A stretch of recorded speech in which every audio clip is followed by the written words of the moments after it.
Okay, I'm back. Hang on one second. Yeah, I'm back, definitely. What happened there? I don't know. I don't know. The sound went.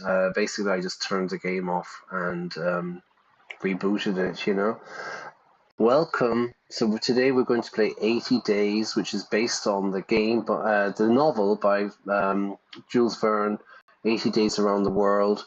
It's a kind of steampunk game. I've played it before and I really enjoyed it. So we had a bit of a stress there. I had to delete the last stream because the sound just wasn't working. So we're going to jump into the game. Let's go. All right. I hope everybody's well. It's the 25th of August. Right, we're into the last week. Okay, here we go. 1872. I've entered into service of a new gentleman. It would seem, it would appear, he's a gambling man. Okay, we're going to start. Oh, hang on, wait.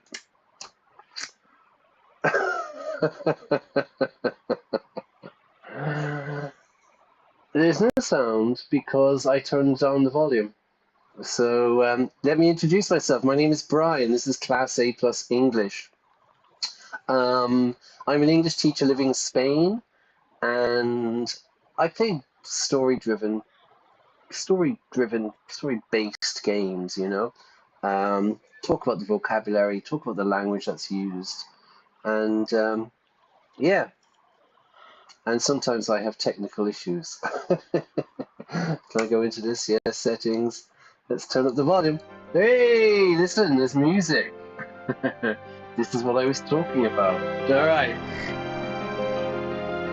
We're in London. We're in the Reform Club. Let's have a look. Where is the Reform Club, you ask? Well, I was looking online just before while I was waiting. Here's the Reform Club. Very old London gentleman's club. Probably established in great political literature and cinematic history. Jules Verne's famous book plays here. Yes, so that's what we're doing today. Very famous old club for the elite, I suppose you would say, Anyway, let's get on to it. Okay, the sound. London Town, 1872.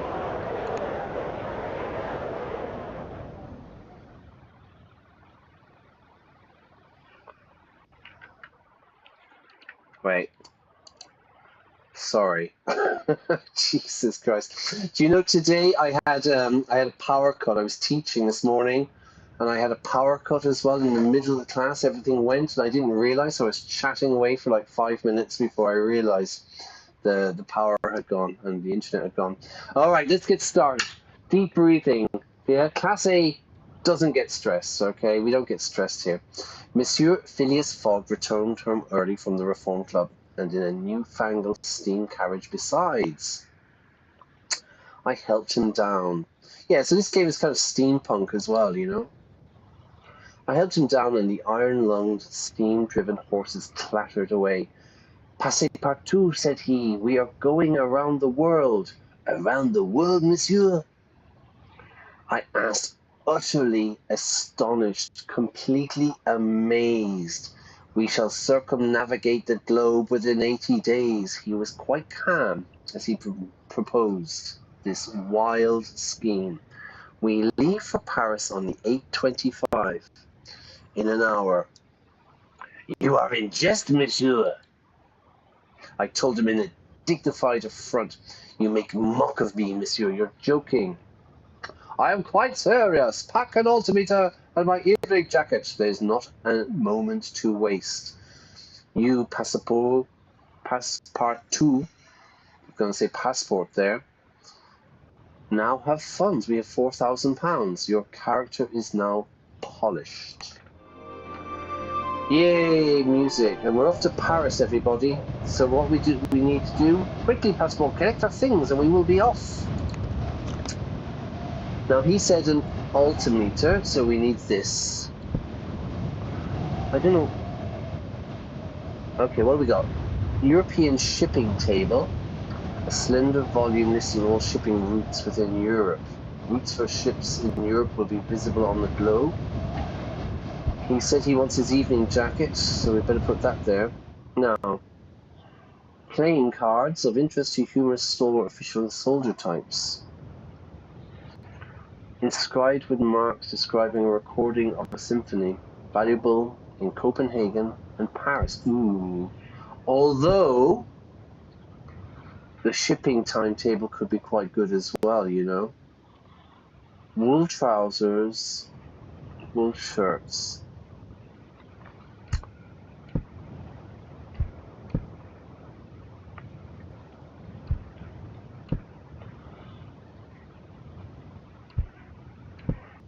All right, we're gonna go for that, yeah? All right.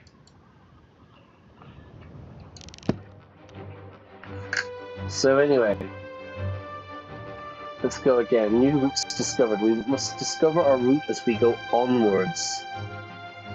Nice to Rome, Stockholm, Helsinki, St. Petersburg, Warsaw.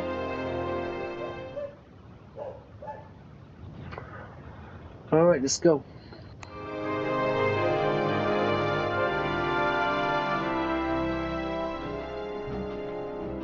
To embark. Okay. The Amphitrite Express to Paris departing now. The guards found a space for one suitcase, which will suffice, which will be sufficient. Now, the music is too loud for me. Wait. Okay, go. So you can see here it's got a steampunk thing, it's a robot horse. Day one. We have some money. The mechanical horses raced past Piccadilly Circus and Pall Mall faster than a team of thoroughbreds, purebred horses. Even so, the whistle of 8:25 was blowing as we pulled up to Charing Cross Station. We have no tickets, I explained. We raced along the concourse and threw ourselves on board. We have no tickets! That does not signify, Monsieur Fogg remarked over his shoulder as he hurried towards the platform. We must not miss this train. Now, I have two choices. I rushed after him and we leapt aboard, but I dashed to the ticket booth. Now, 1872. Can I get on the train without a ticket? Maybe I can buy a train on the ticket. If I get on the ticket, maybe the ticket inspector will sell me a ticket. Or I can dash, I can rush to the ticket booth. Now it's 8:25, it's 9 p.m. I'm going to dash. But I dashed to the ticket booth, judging that there was a moment to spare, elbowing aside a few elbowing to elbow somebody aside. Yes, we're going to be rude. Who were ambling about as though this was Brighton Pier and not a busy train station. Tuesday goes to Paris, I demanded breathlessly. The guard raised his pen with agonizing slowness. Leaving tomorrow, he intoned. Leaving immediately! And hurry! The whistle of the train shrieked once more. I drummed my fingers on the counter. Hurry up! I drummed my fingers and cursed under my breath. From behind me I heard another whistle. The guard inscribed one ticket, then the other, with painstaking hands. He was really slow, and then passed them to me. The final whistle blew long and slow and damning. The 8:25 was pulling away. I leapt wildly for the guardrail. I waved at the guard to stop the train. Okay, I'm going to wave. He looked puzzled, but waved his flag. The train slowed a little, and I thanked him profusely as I jumped over. Thank you so much. We were passing Dartford when I located Monsieur Fogg. In one of the compartments, I hate the way they do this, yeah, they don't finish the sentence. In one of the compartments, he looked up briefly and then returned to his newspaper. I told the ticket inspector that you would be appearing presently, he remarked, unperturbed, yeah, not worried. Your funds have gone down a little. Your character is now well heeled. Yes, I'm quite elegant, sophisticated, a little bit rich to be well heeled. I'm in fine form, but we must make haste, says Phileas Fogg. Okay, here goes the train. Choo choo from London. Okay, this again, as I said, this is a. What's happening?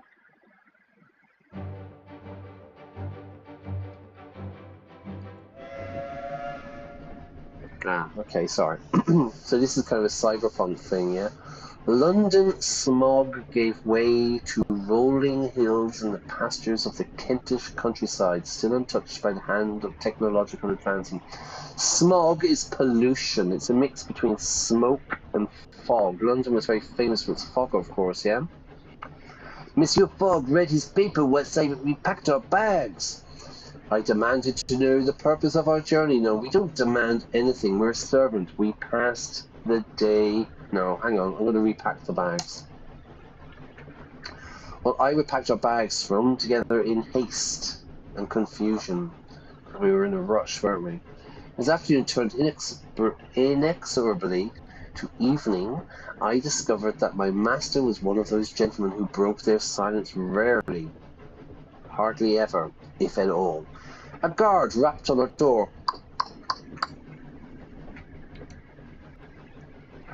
We are about to submerge, he warned. Take some people a bit funny, so watch out. Okay, so some people have a reaction.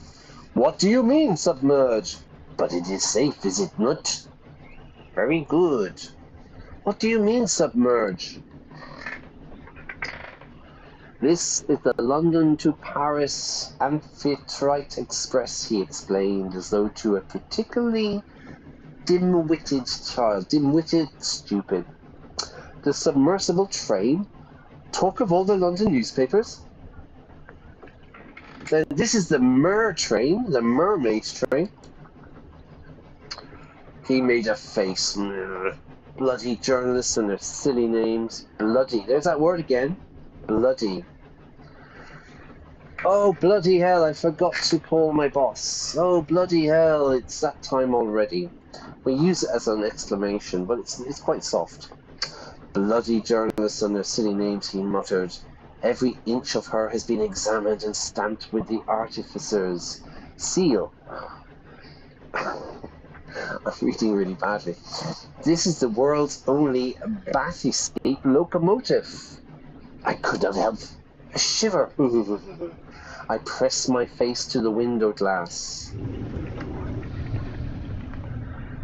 As the fins above the Amphitrite's wheels extended with a hydraulic hiss, night fell and we plunged past the end of the track into the freezing water of the English Channel.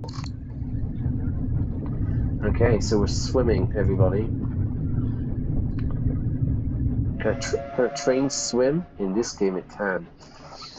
The Amphitrite ploughed through the water overnight and splashed up onto wider gauge French tracks of Calais as dawn broke. So dawn is when the sun is rising. Do you have a route in mind, monsieur? I demand to know the purpose of our journey.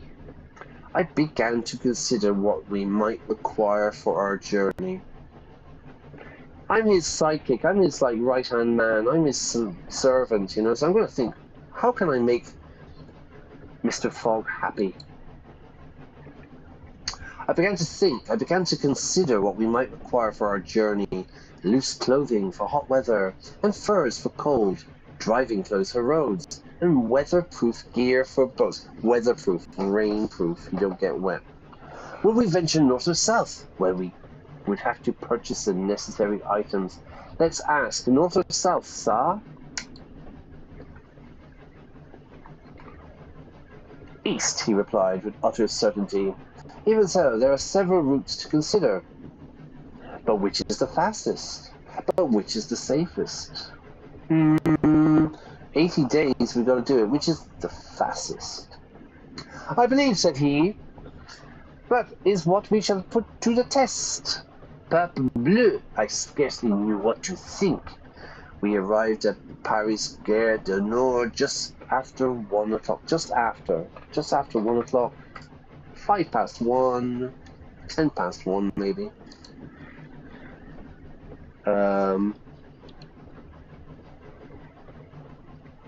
Automated porters lifted our luggage and then our persons onto the platform with long, delicately filigreed iron arms. Okay, so they're robots, everyone. Paris, city of my heart. I was home, but not to stay. My character is now zestful, which I guess means happy, energetic. Is it quite a handy man to have around, Passepartout?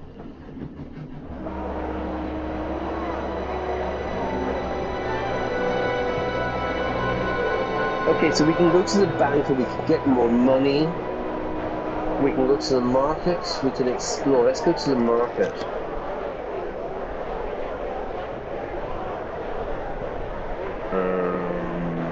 Shaving kit. Hair soap, badger bristle brush on a heat-tempered blade, part of the valeting set.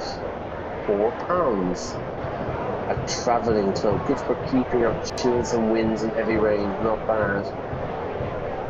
Geometry equipment, a set of geometric drawing instruments precisely made and beautifully presented, valuable in Copenhagen, Warsaw and Budapest. And then we have Chateau de Kiem wine, I guess. A magnificent bottle of Chateau worth £2,300 in Berlin. Oh, sweet baby Jesus, we need it.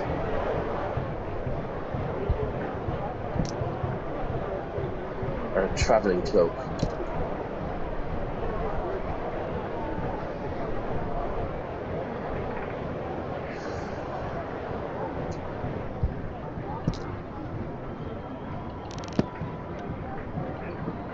Alright. Bank opens, it's 5:27. Let's go to a hotel.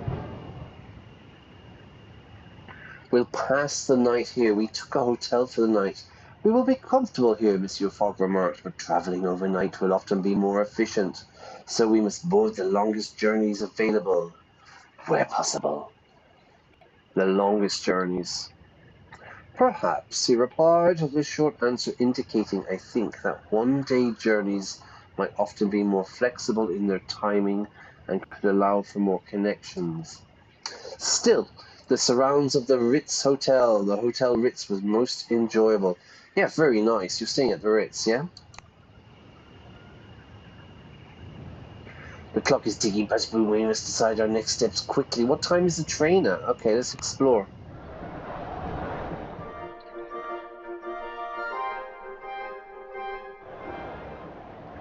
We have a few hours to spare. I asked Monsieur Fogg if I might enjoy my city before we had to leave. Indeed, and you should learn anything of note. If you should learn anything of note, if you get any information, be sure to relay it. Be sure to tell me. But do not waste any time. We have no time to spare. Why the hurry? I nodded and headed into town. Wait, where am I going? I'm heading into town. The talk in the streets was more of one thing only, an enormous, elegant, oval stadium constructed upon the green fields of Champ de Mars and containing the technological marvels, art, amusement parks, and milling crowds of the World's Fair of 1872. My city still wore the scars of last year's siege. I ventured inside, but I was certain Monsieur Fogg did not intend for me to visit fairs. Yeah, I'm not going to go to the fair. It's going to take too long. I'm going to go... There must have been a siege. French, probably... Germans? My city still wore the scars of last year's siege, as did I. Paris and France had surrendered to the Prussian army after 4.5 months of grim, blood-soaked resistance in the Franco-Prussian War. Now, this World's Fair was intended to reassure the country's citizen. I put away my memories of those grim days, those dark, depressing days. Hey, Iona, how's it going? I finally made it. Yeah, there was lots of audio problems at the start. We're going to go north this time, because I think the last time I played this, I went down through Africa, didn't I? This year, I want to go north. Yeah?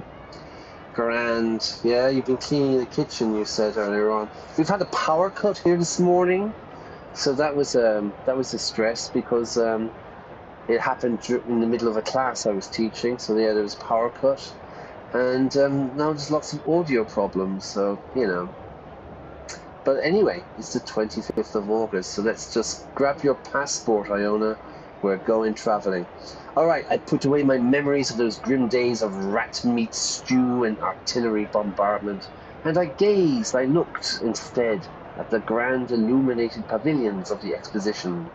An artificer was replacing an arc light. I went west towards the airship hangar. Ooh, let's go to the airship. That could be fast. I went towards the airship hangar, past a booth with a husband and wife pair selling panoramic hot air balloon rides to eager tourists. I inquired as to their hourly rate. The hangar was crowded. It was packed with airships. Okay, how much? Wondering if perhaps the balloon could be encouraged to go a little way east as well and contribute to our great journey. £80 for a half-hour flight, the man responded. Not today, I think. I can't. That is rubbery. That is rubbery. We are the only balloonists here today, and are you willing to miss out on the experience of a flight over Paris?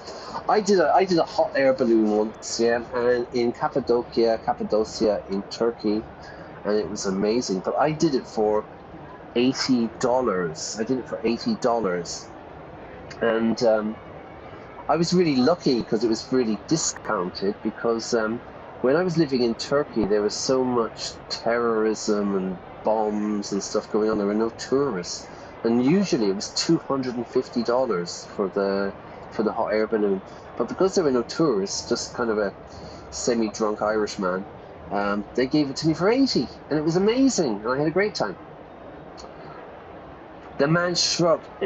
We are the only balloonists here today, and are you willing? Do you want to miss out on the experience of a flight over Paris? I am going around the world. Well, that's not a French accent. I am going around the world, I replied. I hope for much more impressive sights in the days to come. The man nodded and moved on to the next punter, the next customer, with great swiftness. So he quickly moved on to the next customer. I regarded the airships that filled the hangar behind him. I returned to the main hub of the exposition. It's kind of expensive, but we do have money. Let's go back to the hub. I returned to the main hub of the exposition. Avenues sprawled in every direction. Excuse me. Between the inviting, illuminated pavilions of the exposition. An artificer was replacing an arc light. So remember, this is a steampunk game as well. That's the kind of difference here from the original novel. An artificer was replacing an arc light which had burned out. She first disconnected the strange machine powering the lights. It had a spinning iron wheel which was wound round with a series of armature coils. What is that device? I merely watched politely, not wanting to disturb her work. Yes, to watch politely. This is bleeding folly and waste, the artificer grumbled, complained in a thick Yorkshire accent. I can't do a Yorkshire accent. These gram machines are finicky beasts. Gram machines? Is that so? I have often found that to be the case. Is that so? Really? Oh yes, and the bleeding Yablotchuk, Labakov candles only last 2 hours. Not like I have anything better to do, eh? I retreated hastily, not at all in terror of her irate tone. She's really angry. She's irate. The harshness of her tone was belied by her gentle touch. Let's go for that one. As she unscrewed the arc light's globe of enameled glass and replaced the 2 carbon rods within, she reconnected the supply, and 10 block of candles connected in series lit up once more. They are miraculous. Will all streets be lit with electricity soon? I read a book called The History of the Night, and I lent it to a Canadian teacher that I used to work with, and he never gave it back to me, and I'm still angry about this, to be honest with you. But it was quite interesting about how people lived before, like, electricity. And one of the things was, like, in big cities, especially in Paris, they would use candles at night time. They would use, I guess, hundreds of candles and mirrors, you know, shops. They would light all these candles up and then use mirrors to generate more light, you know, for their shops, you know, so the people would go in, so that they were able to function after night fell, you know, because generally speaking, when it got dark, everybody went home and went to bed. It's kind of cool. It's a really cool book, The History of the Night, but I haven't been able to find it anywhere else. I bought it in Reina Sofia Museum in Madrid. I'm sad about that book. Will all streets be lit with electricity soon, I asked? There are already a fair parcel of cities lit by electricity rather than gaslight, she retorted. London would probably last, given old Queen Vicky's prejudice against the Artificers Guild. The Queen is against you? But Paris is modern and we still use gaslight. Surely London is the capital of invention. No, let's go for Paris. The artificer eyed me sadly, looked at me sadly. Frenchy, are you? She sighed. Paris is nice enough, I suppose, but it's no Istanbul. Now there's a blading city. She looked at her pocket watch, cursed, and hurried off, dropping something as she went. I hurried after her to return it. I pocketed it. I put it into my pocket. What am I going to do, everybody? What am I going to do? Do I return it or do I pocket it? I am going to return it, of course. The correct response. I hurried after her to return it, and she thanked me. My medallion! I'll need that to get my lunch from the canteen. Oh, Jesus. Alright, I waved, duty done, and walked away. So... crowds of journalists jostled and heaved past, their eyes wide with wonder. I went towards the red and purple tents of the Artificers Guild. I took a stroll down the Avenue of Nations. I decided to take my leave. Get out of here. I decided to take my leave. I returned to Monsieur Fogg, who was eating a meal of plain boiled beef à la anglaise. Did you enjoy the exposition? I asked her, inquired diffidently, as though I had been out visiting an aged great aunt. There I use English, yeah? And having preferred a hearty meal and an English newspaper. And I nodded. Did you enjoy it? Yes. Nothing else could possibly impress me now. We are unspeakably lucky to live in such an age of invention. Will we travel by airship, do you suppose? I think it's very highly likely, everybody, yeah? Meaning the possibility is much higher. So this is a thing students will often use. They keep saying probably. I'll probably meet my friends. We'll probably have lunch. We'll probably go to the cinema. So this is another way, a really nice way of saying probably, likely. It's highly likely. I'm in Alicante, it's highly likely it will be sunny tomorrow. High possibility. It's highly unlikely that it's going to snow tomorrow here, you know? And we use the noun form as the likelihood. What's the likelihood of me becoming president? I would say it's extremely likely. That's right, good answer. Alright.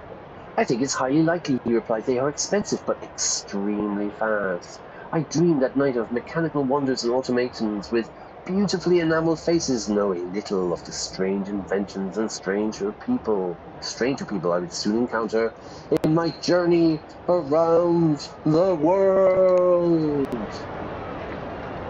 Hurry up, Parson Part 2, don't drop those cases, let's go. Right, we're going to go to Amsterdam, or what's up here? Oh. Damn, we could have gone to Cambridge. Alright, we're going to go to Amsterdam, embark. Before 5 p.m., private car to Amsterdam. The car's room is space for one, but we have two. Open the luggage, hire a second car. The open road, this will be a bothersome experience. This is not going to be comfortable. This is 1870, right?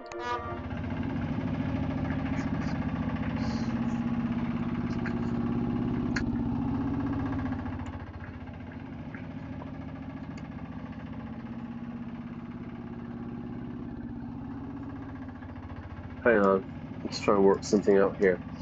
We found a member of the Coachmakers Guild to carry us to Amsterdam. She loaded the cases onto the back, stoked the boiler, and took off at high speed along the coastal road, swerving around each corner with considerable skill, and I think a touch of recklessness, so she's kind of like driving dangerously. Some glee at our discomfort, yeah, so she's happy that we're uncomfortable. Or a touch of showmanship. She's kind of showing off. Let's go for a touch of showmanship. I clung on. I held on tight. This would be a terrific ride. All right, here we are. Driving along there. Let's converse. Greetings, driver. I cannot drive well if you are talking to me.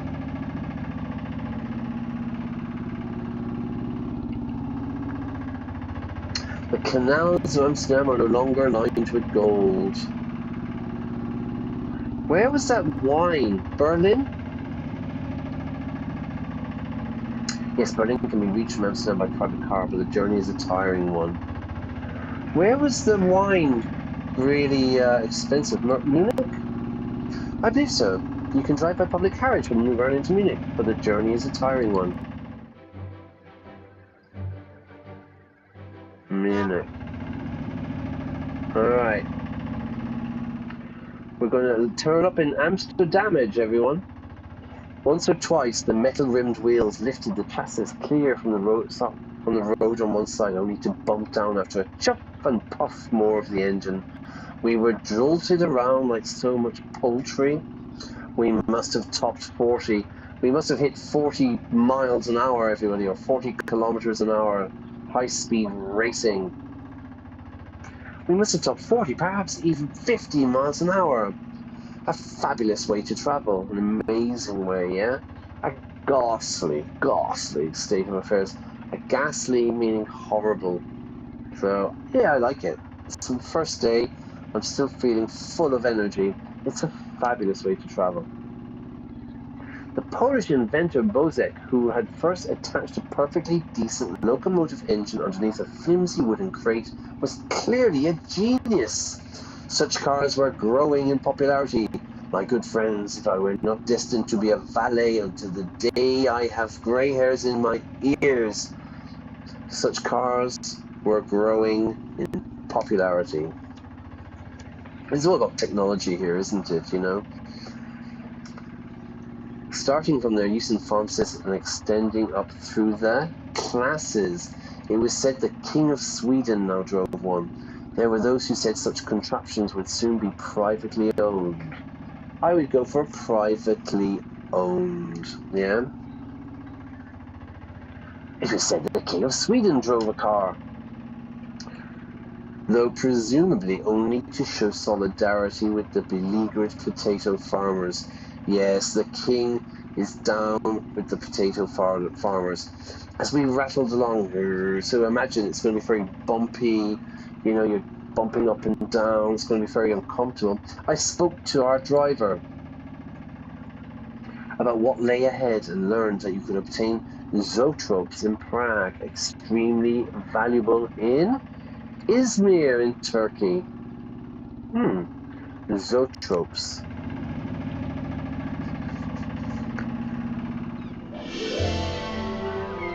Hamster damage, everyone. Some of our possessions should be quite valuable here. And that is where I'm going to leave you. I will be back tomorrow morning, pretty early, I think. I'm just checking, actually. Just give me a second. Let me have a look. I'm going to be back tomorrow morning. What is tomorrow? I'm going to be back around 9 o'clock, 9:30 a.m. So you can have breakfast and go on a travel with me, go on a trip with me to maybe Germany and then maybe on to Russia or something like that, okay?